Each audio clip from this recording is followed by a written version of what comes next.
നമസ്കാരം. സാംസ്കാരിക വാർത്തകൾ. ബഹ്റൈൻ ദേശീയ ദിനാഘോഷത്തിന്റെ ഭാഗമായി ഇന്ത്യൻ സ്കൂൾ റിഫ ക്യാമ്പസിലെ വിദ്യാർത്ഥികൾ രാജ്യത്തിന് ആശംസകൾ അർപ്പിക്കാൻ ഒത്തുചേർന്ന് നിറങ്ങളുടെ പായ്ക്കപ്പലൊരുക്കി. ഏകദേശം 4000 വിദ്യാർത്ഥികളും 200 അധ്യാപകരും ജീവനക്കാരും ചേർന്നാണ് ദേശീയ ദിനാഘോഷ വേളയെ അവിസ്മരണീയമാക്കാൻ ഇത്തരമൊരു വേറിട്ട ആഘോഷം ക്യാമ്പസിൽ ഒരുക്കിയത്. വിദ്യാർത്ഥികൾ അടുത്തടുത്ത് അണിനിരന്നുകൊണ്ട് ബഹ്റൈൻ പരമ്പരാഗത അറബി പായ്ക്കപ്പലിന്റെ മാതൃക ഒരുക്കുകയായിരുന്നു. ബഹ്റൈൻ പതാകയുടെ നിറങ്ങളിൽ വസ്ത്രം ധരിച്ച് അധ്യാപികമാരും ഈ പരിപാടിയിൽ അണിനിരന്നു. തുടർന്ന് ദേശീയ ഗാനാലാപനവും ഖുർആൻ പാരായണവും നടന്നു.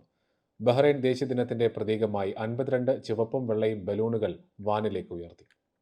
4 ദിവസം നീളുന്ന ഷാർജ ഫെസ്റ്റിവൽ പുരോഗമിക്കുന്നു. ഷാർജയെ അറിയുക എന്ന പ്രമേയത്തിൽ ഗവൺമെന്റ് മീഡിയ ബ്യൂറോയാണ് ഉത്സവം സംഘടിപ്പിക്കുന്നത്. Laser show, space toon show, തത്സമയ പാചകം, കായികമേള, പരമ്പരാഗത നൃത്തം, സംഗീത വിരുന്ന് തുടങ്ങി ഒട്ടേറെ സാംസ്കാരിക പരിപാടികളും ഫെസ്റ്റിവലിൽ അരങ്ങേറി. ദിവസവും 6 മണിക്ക് മാജിക് ഷോയും ഉണ്ടാകും. കുട്ടികൾക്കായി പ്രത്യേക കളിക്കളവുമുണ്ട്.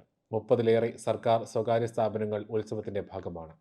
ഫെസ്റ്റിവൽ കേന്ദ്രങ്ങളിൽ സ്ഥാപിച്ച 100 കാരുണ്യപ്പെട്ടികൾ വഴി ഗാസയിലെ ദുരിതബാധിതരെ സഹായിക്കാനുള്ള സൗകര്യവുമുണ്ട്.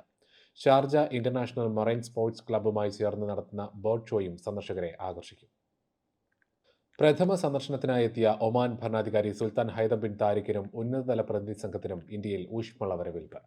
ന്യൂഡൽഹിയിലെത്തിയ സുൽത്താനെയും പ്രതിനിധി സംഘത്തെയും വിദേശ പാർലമെന്ററി കാര്യ സഹമന്ത്രി വി മുരളീധരന്റെ നേതൃത്വത്തിൽ സ്വീകരിച്ചു. ഒമാനിലെ ഇന്ത്യൻ അംബാസഡർ അമിത് നാരംഗ്, ഇന്ത്യയിലെ ഒമാൻ അംബാസഡർ ഇസ സാലിഹ് അൽ ഷിബാനി, നിരവധി ഇന്ത്യൻ ഉദ്യോഗസ്ഥരും ന്യൂഡൽഹിയിലെ ഒമാൻ എംബസിയിലെ അംഗങ്ങളും സ്വീകരണത്തിൽ പങ്കെടുത്തു. സുൽത്താനെ സ്വാഗതം ചെയ്ത് വിദ്യാർത്ഥി സംഘത്തിന്റെ നൃത്ത പരിപാടികളും അരങ്ങേറി. 3 ദിവസത്തെ സിംഗപ്പൂർ സന്ദർശനം പൂർത്തിയാക്കിയാണ് സുൽത്താൻ ഇന്ത്യയിലെത്തിയത്.